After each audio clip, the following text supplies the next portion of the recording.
Welcome to another Boost Your Skills drawing lesson. Today we'll work through some drawing exercises to tackle the dreaded ellipse. We'll start with some exercises with a focus on getting nice, even and natural looking ellipses. Then we'll take the exercises a step further by adding the element of perspective. I'll answer how and why we need to change our ellipses to fit with perspective. Finally, we'll finish with a project for your sketchbook. Now, to get better at drawing ellipses requires some practice. So as you do these exercises in your sketchbook, just remember it's not about how good they look, it's about getting that practice done.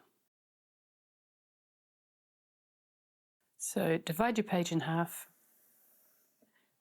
And on this side, we're just going to simply practice some ellipses and getting the rhythm going. And then on this side, we'll try and have a little bit more control. So to start with, just move your hand on the page.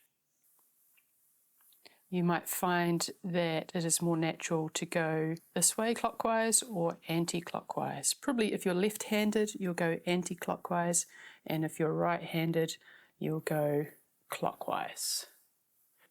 But it just depends on what feels natural.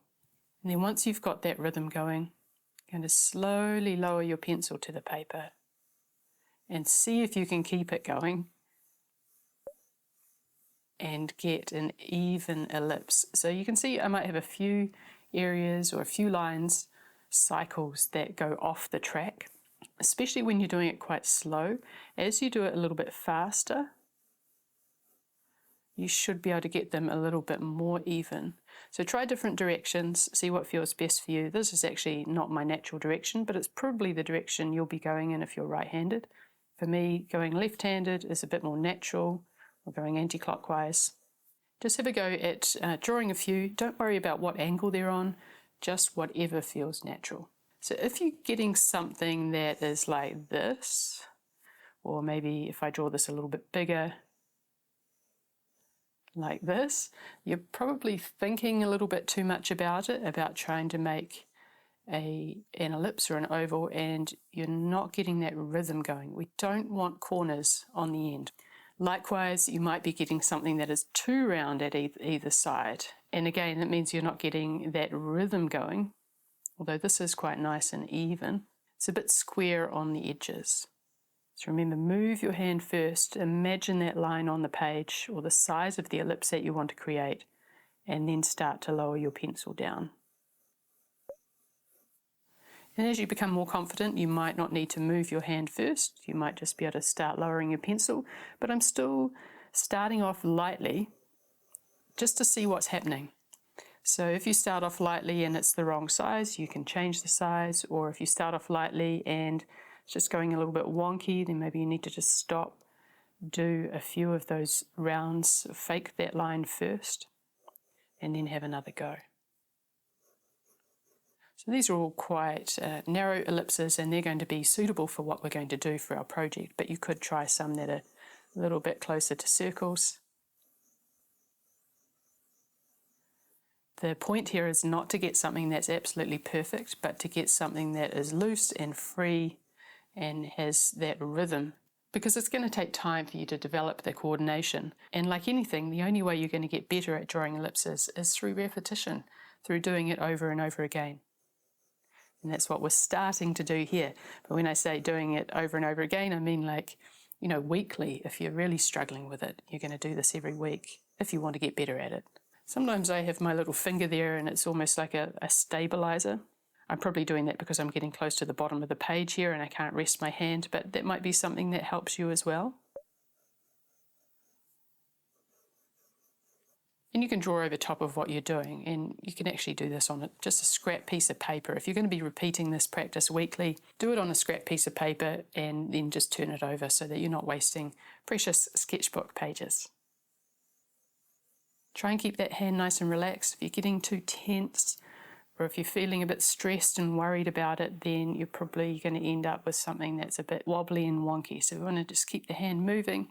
And the movement's coming ideally from up at your shoulder. So your elbow will be moving, your hand will be moving, all in this rotational movement.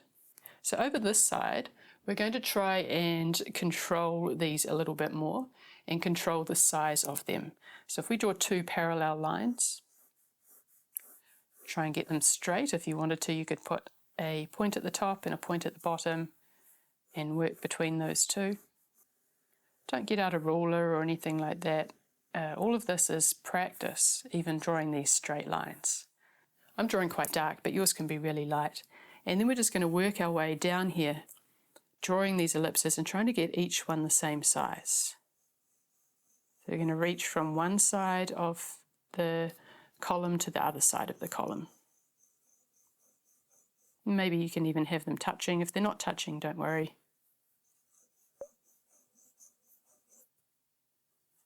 So keeping the same width or the same opening all the way down here. Just go in your natural direction.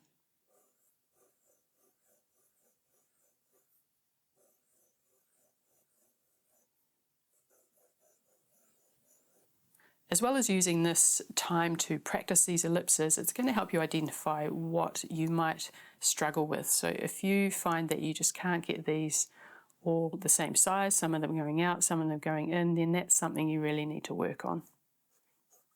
Let's draw another column over here.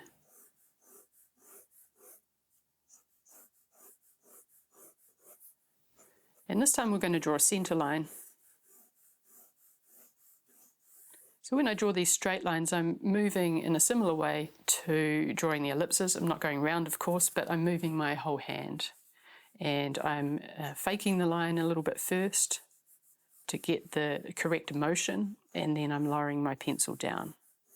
And if we overlap them like this, then it means, if you go a little bit astray, you can kind of correct it as you go down that line. So this time we're going to keep them the same width, the same opening, but we're going to change the size of them or the length of them. So the first one we're going to do exactly the same. And then this time we're going to try and do a smaller one, but we're going to keep it centered over that center line. Bigger, smaller, trying to center it over the center line. Bigger, maybe you can do an even smaller one this time. So you can change the size of them a little bit, but keep the openings about the same, so you're creating the same sort of rhythm, and keep them over the center line. If you're still struggling with getting this more even ellipse and you're getting points or you're getting square ends, one way to approach this is to really focus on the curve at each side of the ellipse. So even if you drew like a long axis and a short axis, as you're coming around this curve, each end of this curve needs to point towards the end of the center axis. So if you can kind of bring your awareness to that, focus on the curve at the end, and then the direction that the end of the curve is moving in, or where it's pointing towards, then that might help a little bit. So if I came around and then just went straight, I'm not going to be meeting that point.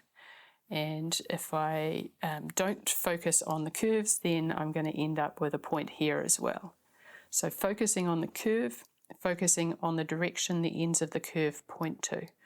Okay, so this is where we're going to take things up a notch, and we're going to think a little bit about perspective. When we're actually looking at an object, depending on how close it is to our eye level, the ellipse is going to be a different size. The height of it is going to be taller or shorter. So imagine this is our eye level here. Let's draw another column.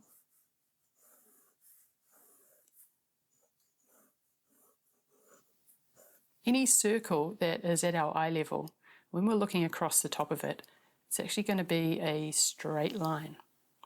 And as we start to look further down on top of a circle, it becomes wider and wider. So what I want you to do here is just go through and draw out some steps. As we go down, each one is going to get just a couple of millimeters or even just a millimeter wider. This is another good practice for drawing straight lines. Try not to go too wide too soon.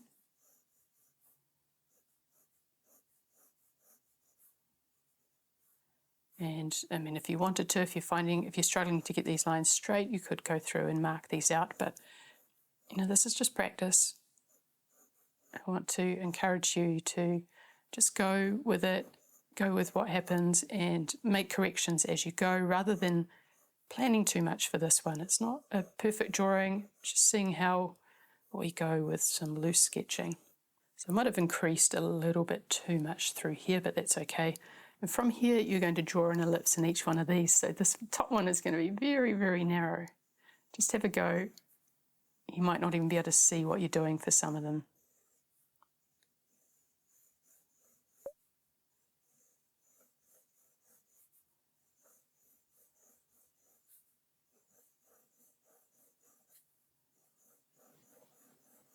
Remember to fake the movement first if you feel like you need to get an idea of the width and the height of that ellipse before you put your pencil to the paper.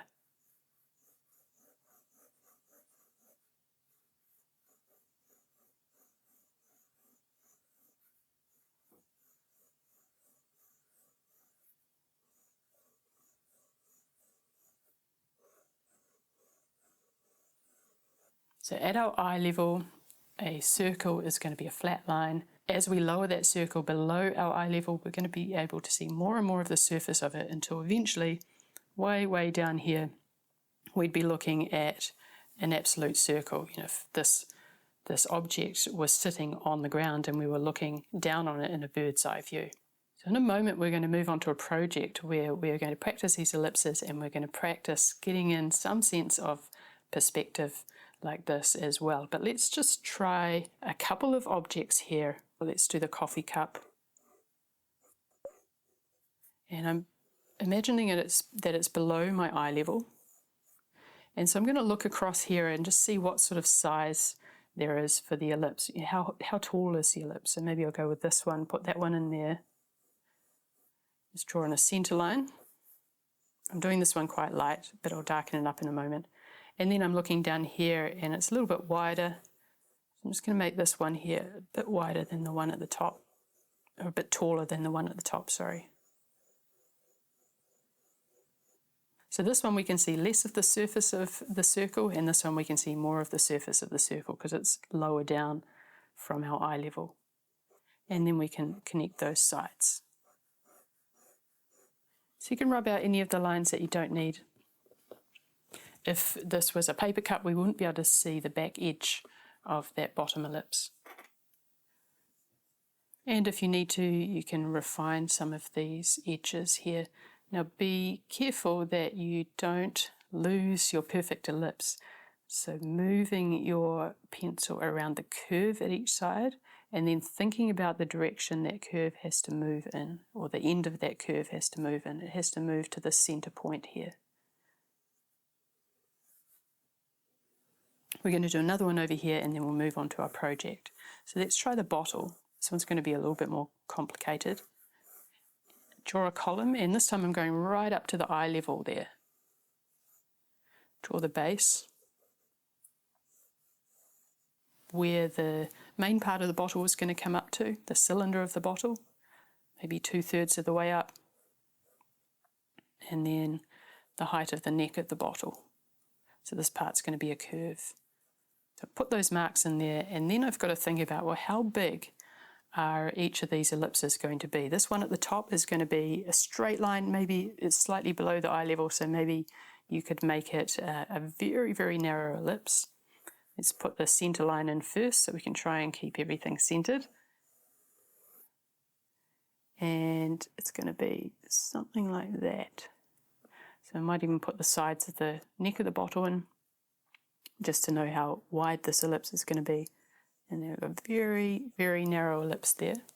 As we come down to this one, I'm looking across here, thinking about how big it's going to be. It's going to be a bit taller than this one. This one's not going to be too much taller. It's definitely going to be wider. And then as we come down here, we're going to be able to see a lot more of that circular bottom of the bottle. So making it a lot taller. You see the difference between this one and this one? This one's very narrow, this one's very tall in comparison, and then these two are sort of in between. And then we can start to join these together.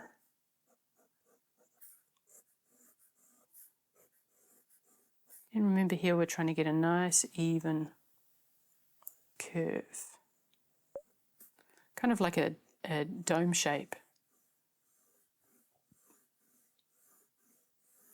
You can rub out the lines you don't need.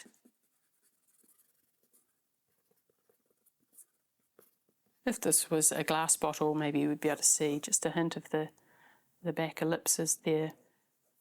But we're not going to get into shading glass or anything like that in this lesson, so we're going to treat these as solid when we move on to the next part, onto the project, in just a moment. So I hope you're ready to move on to the project now. We're going to draw a scene a little bit like this one, but we're not going to draw this exactly. So instead of drawing from a photo reference, we're going to use the references just as a reminder of the basic shapes and of the perspective. But I don't want to make this too complicated. It's not a full drawing, it's just a practice, a study of ellipses. So feel free to move things around, put some things behind, some things in front. So the first thing I'm going to do is I'm going to draw another one of those columns that show the different size ellipses moving down from our eye level. So I'm not going to put it right at the top of the page. I'll put it just maybe an inch from the top of the page and an inch from the bottom of the page. Draw a column.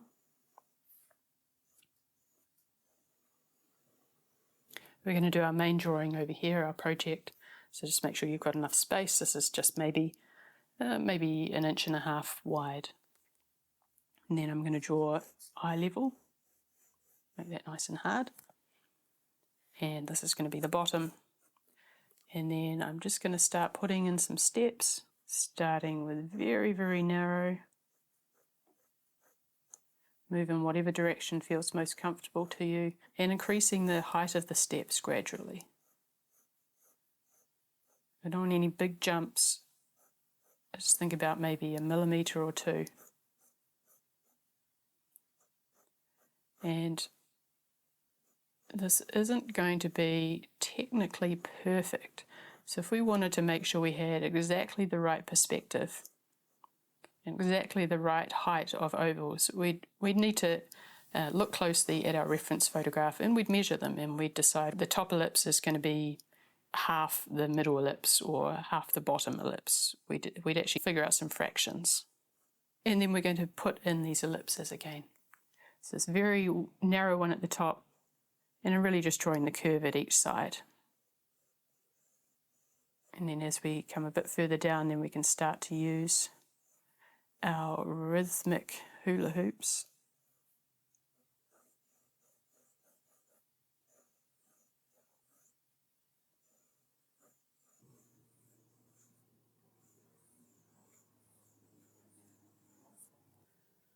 So you can see there's a big difference between the small ones at the top and the big one at the bottom. I'm going to put a line down here, and imagine this is like the front of a table. I'm putting as close to the bottom of my page as I can. And then I've got my eye line, just extending that out from my column that I did over here. And we're just going to start putting objects on this table. So I'm going to start over here with a coffee cup.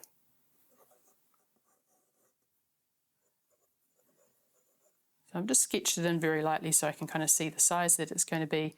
But we probably want to put that column in first, or maybe a rectangle. What suits you the best? What do you find the easiest to work with? And then if you did put in a rectangle or a column, maybe you think about how tall that top ellipse is. So I'm just referring to my column over here. And then how tall this bottom ellipse is. So it doesn't have to match these exactly. I'm not drawing a line across like that. I'm just kind of using this as a reference to think, okay, well, if the top of it is this far below my eye level, it's going to be about that tall. And if the bottom ellipse is this far below my eye level, it's going to be about that tall. Draw a center line. Now put in this top ellipse. And then we're going to put in this bottom ellipse. Remember, it's going to be not as wide because we want to create a cone shape. And then I'm going to join up the sides. So keep your drawing nice and light. As always, I'm drawing darker than usual. Here's my coffee cup. and I'm just going to start adding in objects. So you can put some things in front, some things behind, some things higher up and some things lower down. So I'm going to add just like a little bowl down here, a little bit further down.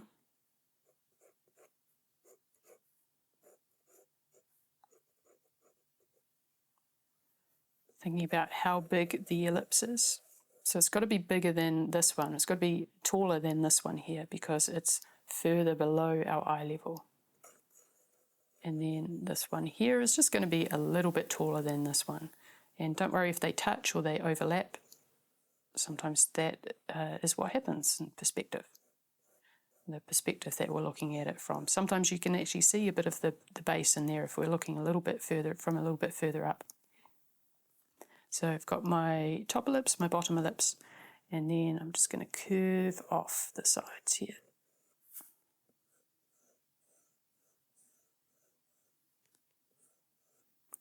And maybe I could put a little foot on that bowl as well. Just going to follow the same curve as that bottom ellipse there.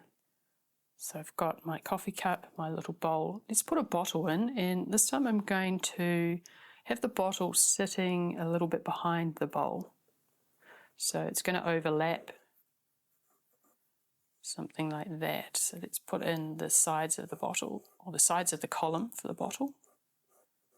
I'm going to go right up to the eye level for this one.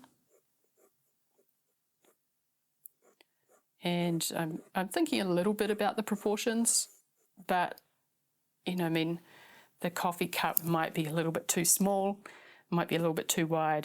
That doesn't matter. I'm just thinking generally a bottle is bigger than a coffee cup. This is just some little ornamental bowl. So let's bring it down to here. Think about where the cylinder of the bottle is going to come up to, where you want it to come up to. Doesn't matter if it's a squat bottle or a tall bottle. Doesn't have to be a wine bottle. And then where the neck starts, where the neck finishes. So this was probably going to be a little bit wider than a wine bottle compared to its height. Okay, let's look at these ellipses. This one at the top is going to be very, very narrow. These ones in the center are going to be a little bit taller, and then this one at the bottom is going to be quite a bit taller, more like an oval. And it's put in the center line. It's always good to try and keep things symmetrical. And I'm also just going to put in the sides of the neck so I can sort of see how wide it's going to be, how wide my ellipses need to be. So this one at the top, as narrow as you can get it. You could almost do it as a straight line, but I'm going to put just a little bit of space in there, probably a little bit more than I've got there, but it's okay. And then this one is going to be a little bit more than that one, a little bit taller. And then this one here, looking over here, is going to be a little bit taller than that one. And then this one down here is going to be quite a bit taller. So I'm drawing through this object here, but I'm keeping it nice and light, because I'm going to rub out that part that's behind the bowl. Okay, so try and get these ellipses nice and even. Remember, you can go around the curves of each one if you want to, thinking about the end of those curves reaching towards the center point. Not straight across. They need to slope upwards slightly or slope downwards slightly, but they need to come from a curve. So don't think, oh, it needs to slope like this and end up with a point here. It needs to curve around and then slope slightly downwards. That's usually what I'll do if I need to correct an ellipse, rather than trying to do this over and over again and getting something that is just too built up. Then once I've got something that I kind of like, I'm fairly happy with, I'll just work on that curve there. But see what works for you. If you find doing this you end up with, something like that, like a curved rectangle, then it's not working for you. So you need to find the best ways for you to draw these ellipses. What's working? What's not working? Can you improve on what's not working, or is it just not the right technique for you? Can you find some other way of doing it? Okay, we've got the sides of the bottle here. It's pretty easy to put in, just coming down to where the bowl is. And then we've got the sides of the neck. And then we've got this curve outwards. If you want to, you could put a bit of an S curve in it. But I'm treating mine more like a dome shape.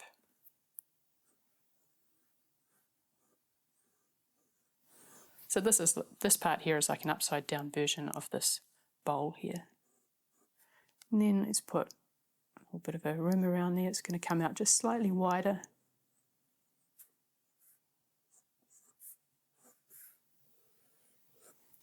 And let's put in one more thing. I'm going to put in a wine glass over here.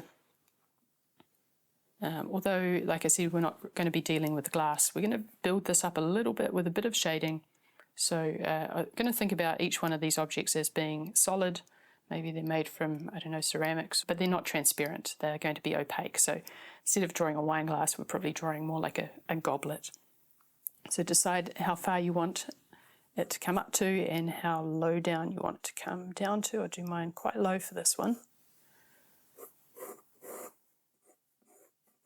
How wide? Put in the center line. And then think about where the dome shape of the glass, the goblet, is going to come to. And then we're going to put in our ellipses. So this one here is just slightly lower than this one. Slightly lower from our eye level than this one here. So technically it should be slightly bigger, or at least the same. I mean, it's only slightly lower.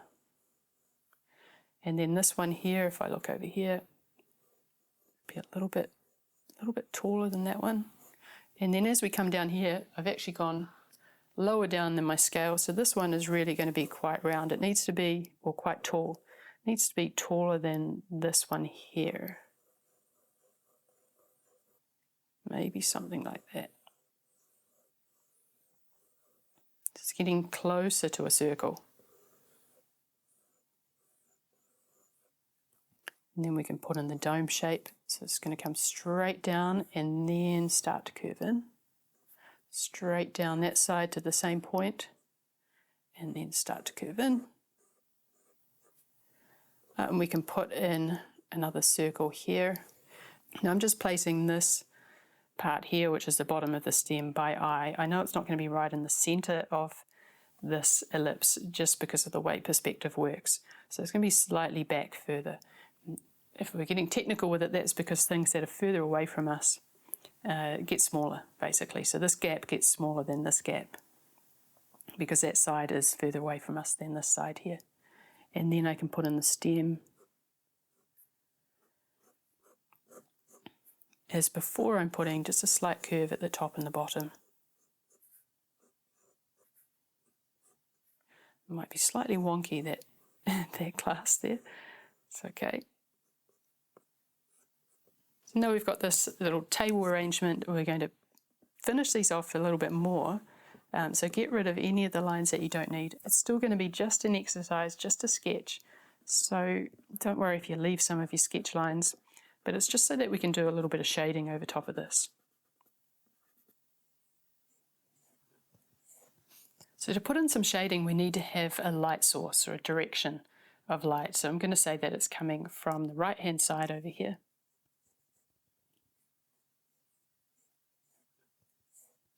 It's probably coming from higher up. If this is our eye level, then it's probably a little bit more up in the sky or in the roof, depending on whether you're inside or outside. But it's coming from the right-hand side, and that's going to determine which side is going to be the light side and which side is going to be the dark side of each object. So any side that's a light side, if your lines are as dark as mine, then I'd just go and gently erase those just on the light side. Don't rub them out completely, but just to lighten them up a little bit. And then we're going to start putting in some shading. Let's start with the object over here, our coffee cup. So the light's coming from this side. It's hitting this side here. This side is going to be darker. So I'm just going to add just some linear shading, just working my way down. Coming to the center. So the light is going to reach this side of the cup to the point where it starts to curve back in the opposite direction. So right up to that center line is going to be the dark side, and then we're just going to lighten it off a little bit. So lessen the pressure so that it fades into the lighter side. And then just one more layer. So it's just some very simple shading we're adding here. One more layer on the darker side, and again fading it, when we get maybe a third of the way across, fading it into the layer beneath.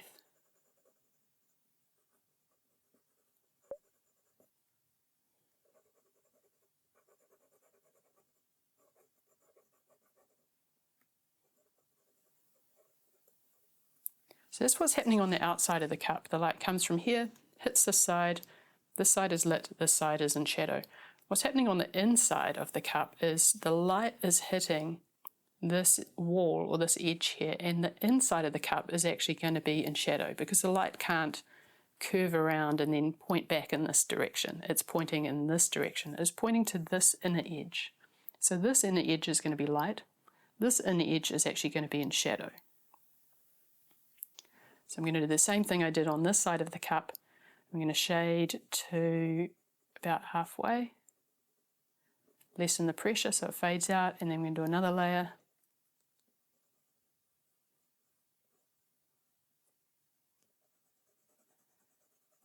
And lessen the pressure until it fades out again. So I want to fade the darkest layer out maybe a third of the way across, because as we get in here, well, some of that light will be reaching inside to the center area, but most of it will be hitting that inside on the opposite side of the light source. Let's darken this up a little bit. So each time you add another layer of shading, you're going to fade it out just by lessening the pressure as you move into that lighter area. Maybe we can tidy up the edges, especially on the dark side. You can tidy up the edges because it doesn't matter if you go dark. The light side, we've got to be really careful that we don't put a dark line there.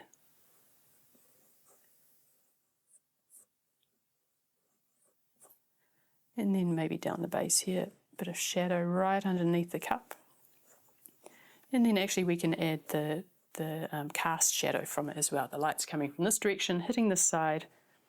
This is the form shadow on the opposite side of the light source, and then we have the cast shadow, which is what's hitting the ground, or the tabletop. And again, I keep saying this, we're not being super technical with this. I'm just putting a shadow moving in that direction away from the light source. You know, if the light source was coming slightly from behind, then the shadow will be coming slightly forward. So you can adjust that if you want to, but always keeping it consistent for each object. I'm just going side to, oh, maybe I'll come in a little bit on an angle like that. This feels right. But yeah, like I said, if we wanted to draw like a highly technical drawing, a highly realistic drawing, we've got to have a resource photograph, and we've got to refer to that resource photograph, and we're not doing that for this exercise. It's just really basic forms and taking these ellipses into an actual drawing. So this one here, we've got the light side and then the dark side. Yes, there might be some shadow from the bottle. I'm not going to worry about that. It's getting too complicated for this. So shading in from the dark side, shading in again, lessening the pressure as I come about a third of the way around. Make sure you fill in all those little white spaces as well. So any white on this side, it's going to disrupt the illusion, break that illusion of form. The other thing we'd have if we were drawing this from a resource photograph and drawing it realistically is we'd have a rim around each one of these. And you can add that in if you want to. I'm just keeping it just a single line. It would be a double line. Let's put one in here so you can see. You know, it would be a double line if we could see the rim of it. But then we've also got to think a little bit about, you know, the spacing, kind of like on this one here. It's narrower at the back than it is at the front. So the same thing's going to be happening inside this one. The light is going to be hitting the opposite side of the bowl, the inside of the bowl. It's not going to be coming down and around and pointing back this direction. Some light's going to get in the inside, but it's not going to hit this curve here on the inside. So we can shade that. We'll lessen the pressure, As you come along,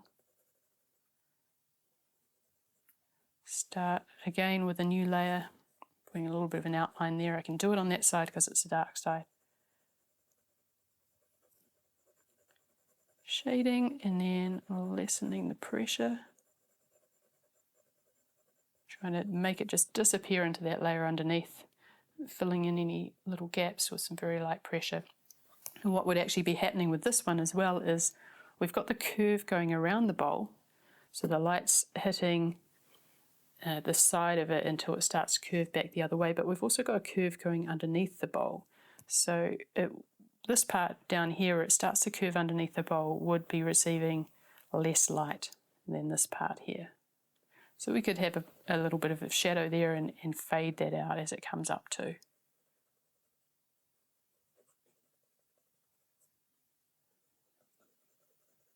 And I'm just treating these as light coloured objects, but if they were dark coloured objects, then all of the shading would be much darker. So the light areas would maybe be a grey, but then the dark areas would have to be close to a black. So you'd have the same relationship between the values. You just still have a light side and a dark side, just everything would be darker. This foot of the bowl would also be in shadow.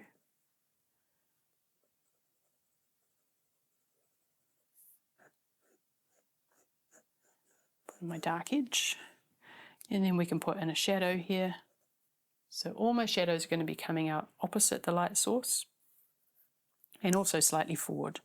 So I'm imagining that my light source is just slightly behind these objects.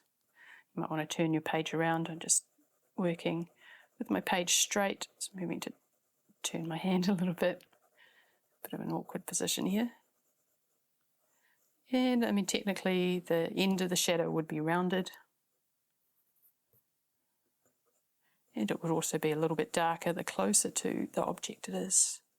So this is all very basic knowledge to get your head around and to understand, because you're going to find it in every drawing that you do. The light side and the dark side, the fact that the shadow is darker closer to the object. And there's some exceptions, so don't come at me in the comments.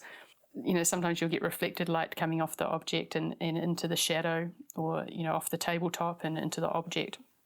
We're just sticking to the basic concepts here of light and dark and of 3D form. Use a tissue if you want to smudge out these shadows a little bit, and just be careful they get a bit too grey. Right, moving on. We've just got two more to do here. We'll do these quite quickly. This bottle, we're going to treat it as if it is solid and opaque, not as if it's glass. Light's coming from this side. All this side is going to be light. If you want it to be a darker colour than these objects, you could shade the light side as well.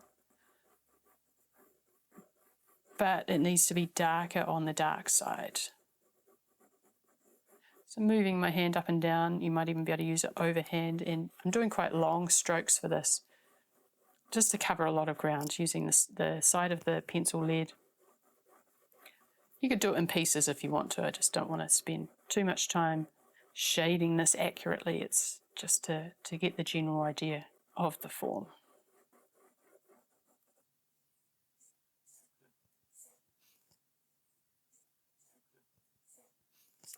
Got one layer in, we're going to fade that out about the midway point. So remember, the light is going to be hitting the curve of the half of the cylinder that is facing it. As it starts to come around here, the light still reaching, about halfway, the curve of the bottle starts to turn away from the light source. So that's about where I'm going to start to fade it out into the light side. And then we need one more layer, darker layer, fade it out, darker layer on this side. You can take your time with these drawings. I'm doing them quite quickly. If you want to spend more time on them, you can. Maybe just start each one with me and then go back and finish them later. So we've also got something happening here where the light is going to be hitting this top part of the dome more than, say this side here. It's getting a little bit technical, but where that dome ends, where the top of that dome starts to straighten out, might be a little bit darker.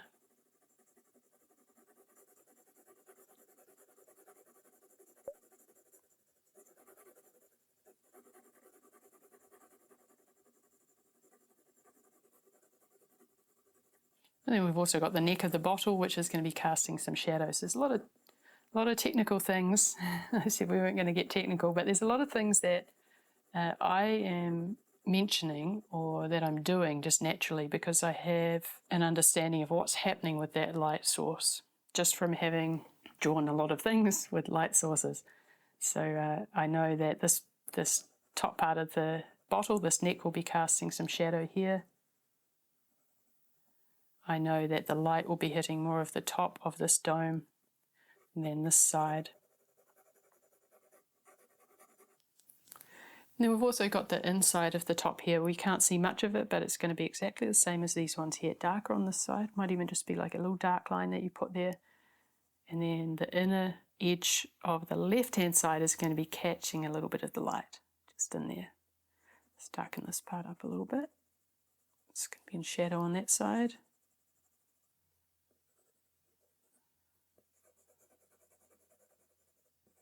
So I'd probably build that up a little bit more later if I had time. I think it could definitely go darker. So as dark as this here along this side. But let's move on to this one here, to our glass. We've got our light side and then we've got our dark side. So let's start with the dark side, work our way in.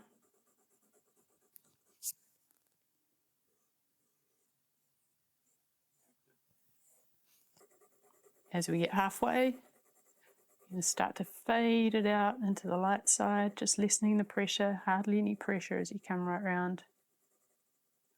And we can do the same thing again, but this time pushing a little bit harder on the dark side. Fading it out maybe a third of the way around.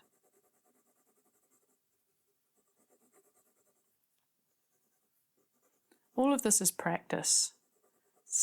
What I'm hoping to do with these videos is give you something to practice. Something where you're actually, practicing these skills and putting them to use. The ellipse skills and also the shading skills. So on the inside here, the light doesn't curve around and point back at that direction. It's only pointing at this inner side of the goblet. This inside of the goblet is going to be in shadow. Fade it out.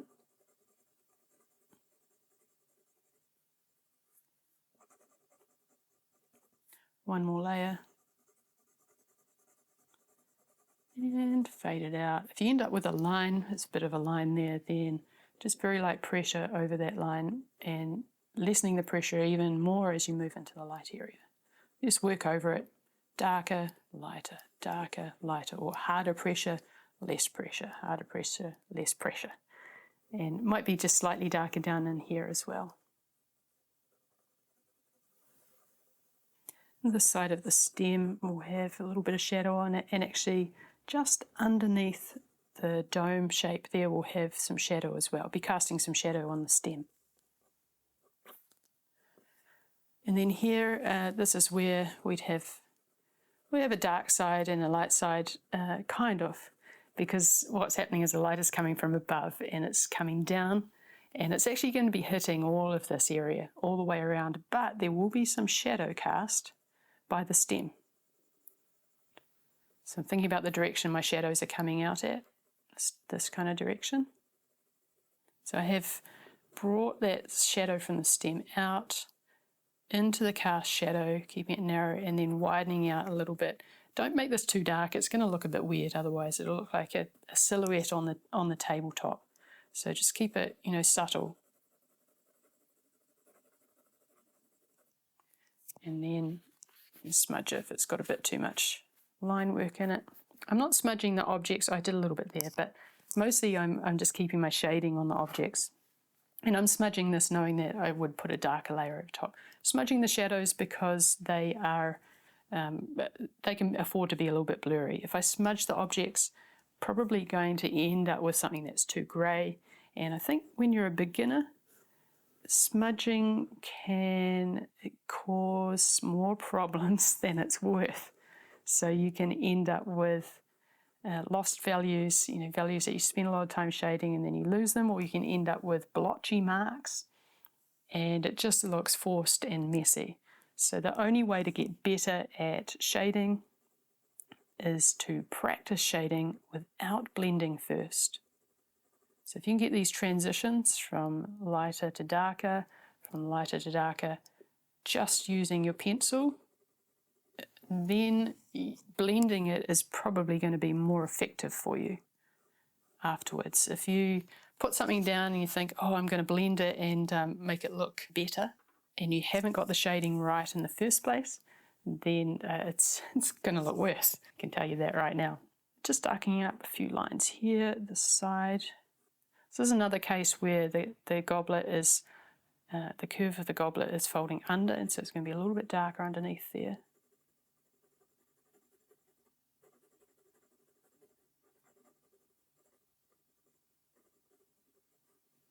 It's darker underneath all the way around, but because this is the light side, the shadow underneath here is going to be lighter than the shadow underneath on this side.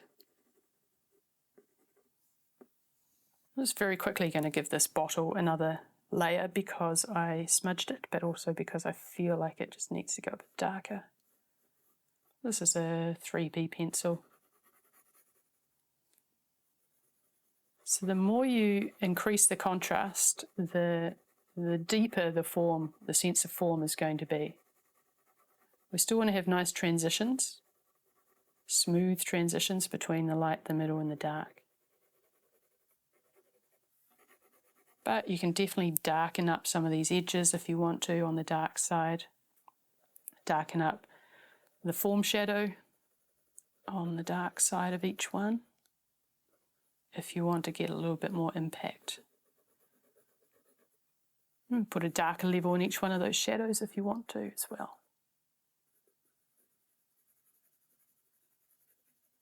So I hope you found this useful. I hope you learnt something, whether it be about those ellipses changing perspective as they get further away from our eye level, or whether it's something about the shading and the light source.